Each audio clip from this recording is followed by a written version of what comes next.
tactical advantage.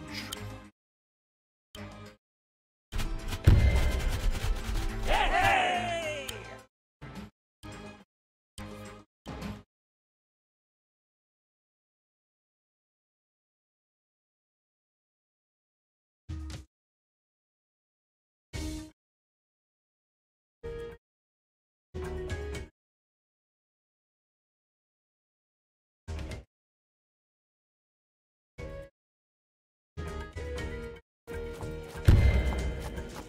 This place will do nicely.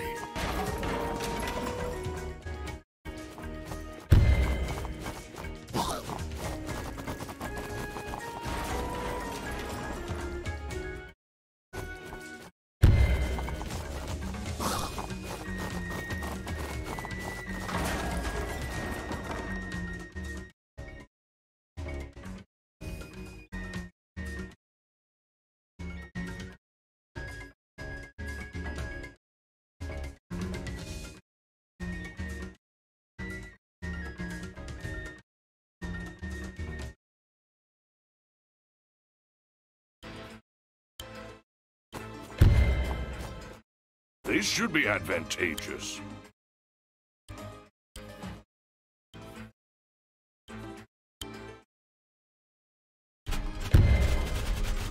Hey!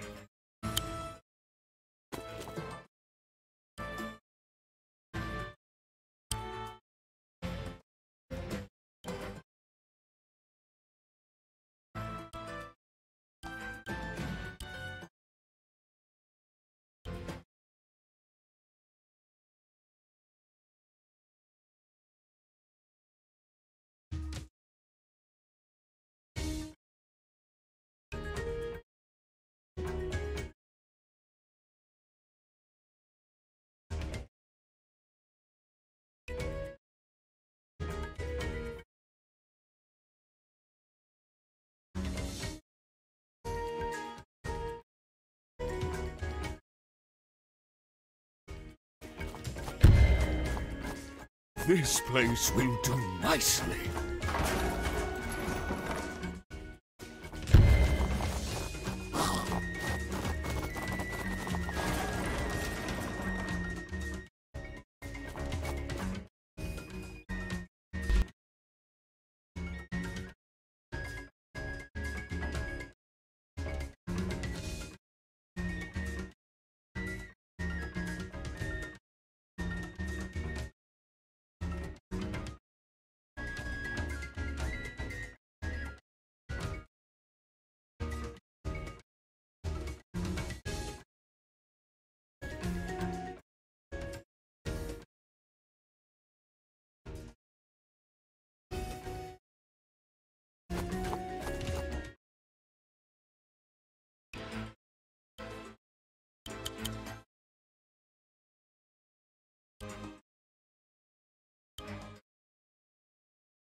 Forward!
This should protect us.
a spell for this.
Although I do think that's a little risky. I would imagine you can only really do that if you have another tank.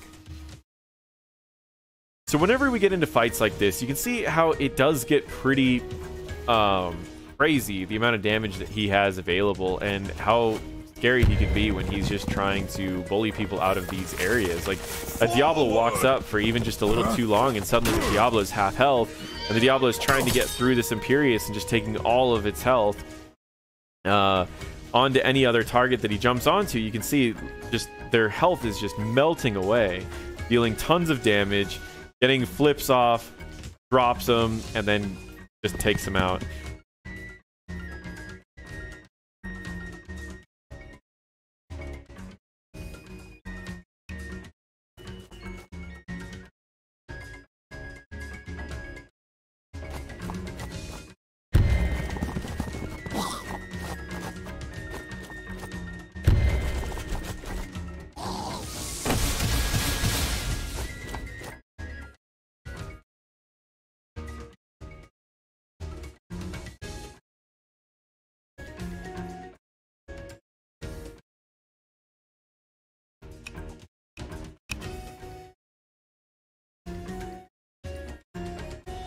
So it's a really strong build. You're really hard to kill and you do a lot of damage. And I would say that being used in the solo lane is probably where Blizzard's going to really want them. I mean, they've already said that they want him to be a solo laner.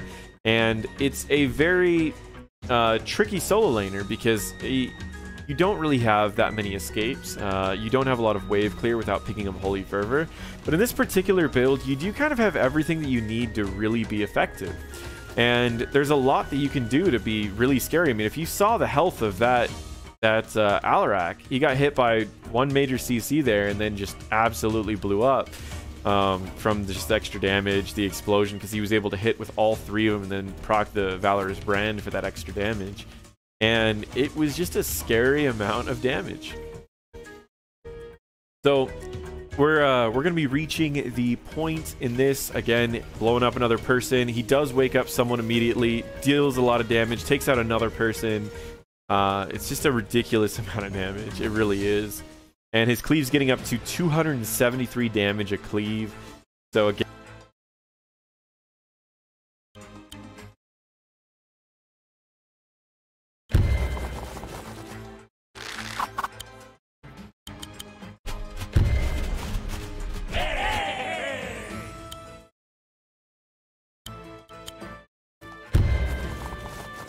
Lightning blast!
Again, that's still 25% more than his regular auto attack, and just everything's absolutely just getting destroyed. So it's not just in the 1v1s, and a lot of solo laners have that problem where outside of the 1v1, they don't bring as much to the team as a lot of other characters might. So for example, if you bring in a Urel to a solo lane, what you're going to notice is that the Urel she'll be scary when you get into the 5-man, but she's not going to be as scary as a lot of the other heroes. Same thing with a Malthael. Malthael in the 4-man isn't really that scary because you're going to be in the 4-man, but you're going to be too squishy to really commit to a lot of the fights. You're just going to blow up, which means you kind of need to stay in the back a little bit. So you can bully in the solo, but then you get in the 4-man and you're just a little scared. Which is why when I did the video on why the pros played Malthael, he kind of focused primarily on the macro side, and when you finally got to the late game team fights, he just kind of waited them out, used a couple abilities, and then got out. And Imperius is not that way at all. Imperius can get in these fights, take a lot of damage for his team, and still be extremely scary, just blowing people up left and right. So that's what I really like about him, is that everything just seems to work out. He's doing tons of damage, he's healing a ton, and he's just overall really scary. And the playstyle that Fury takes with this is really defensive, and it seems like this type of playstyle I would see, again, if I saw a warrior who actually had a spear, they would play pretty defensive like this. They would try to hide and then wait until someone came close and then push forward with it, rather than any other type of playstyle. And it's just a pretty cool way that he takes this. He takes it pretty seriously. So if you're ever trying to play Imperial,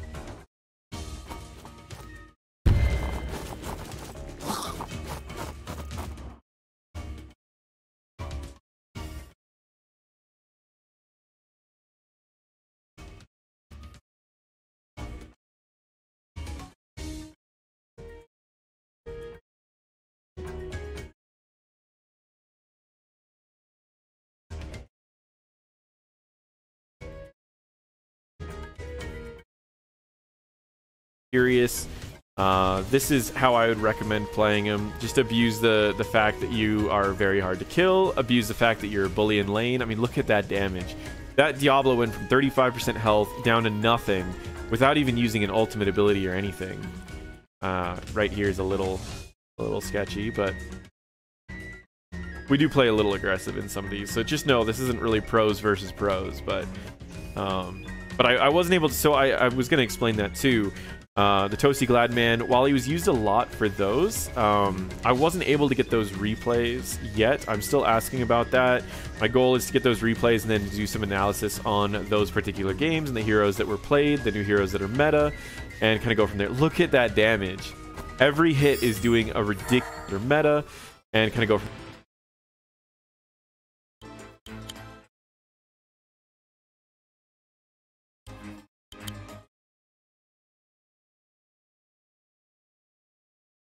Cherry stones, defend us!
Look at that damage.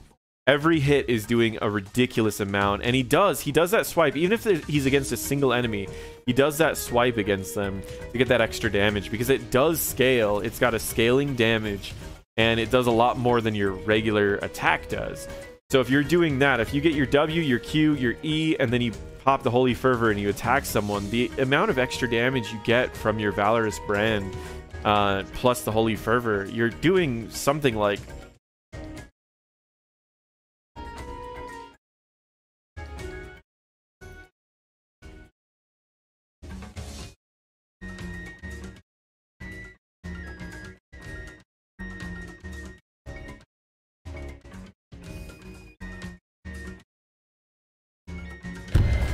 30 to 40% of someone's health, and it is crazy. So if you're trying to melt down a tank, the percent health damage and continuous attacks is huge. But if you're trying to melt down anyone who's not a tank, you can burst them by hitting them with all of your abilities and then using a Holy Fervor, and you can do something like 30 to 40% of their health, and it is just, it's crazy.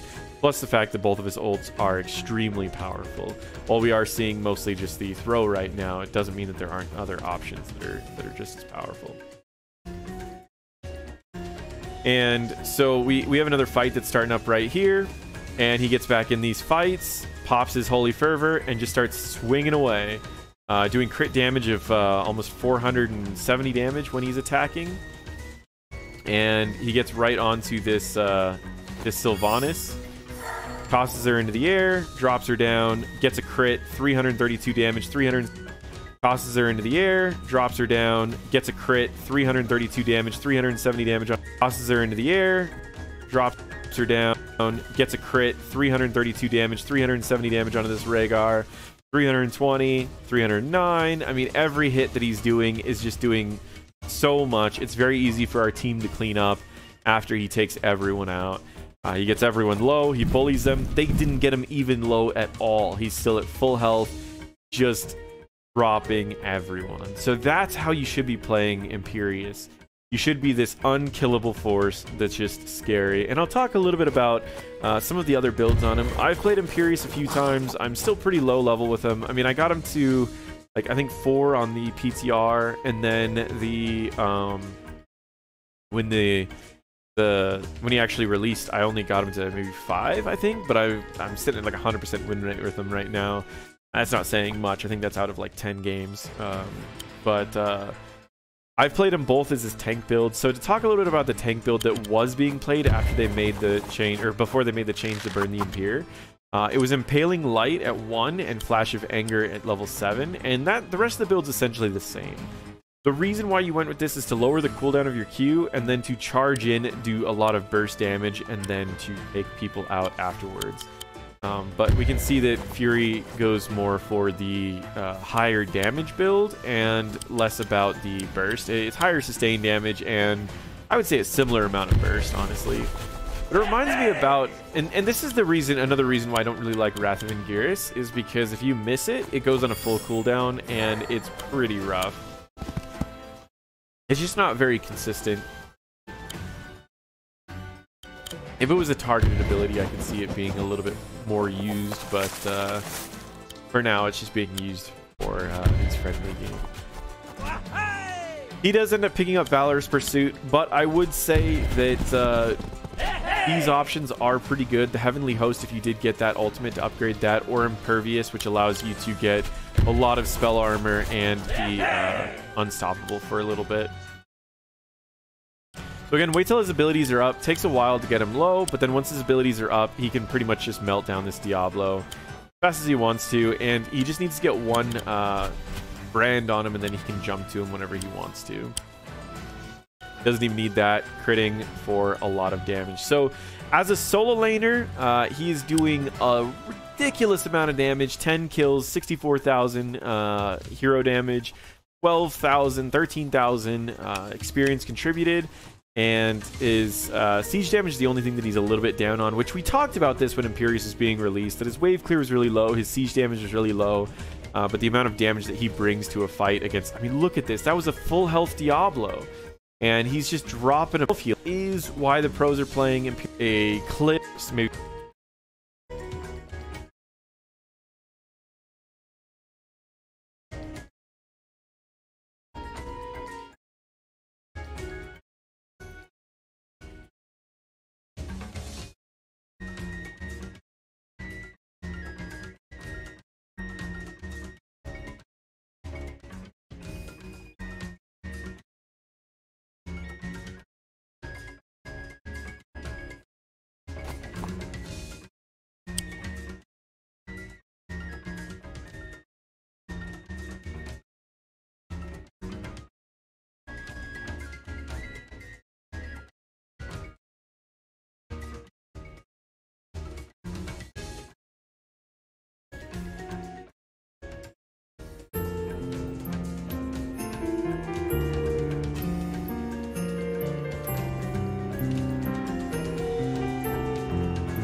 Lightning blast!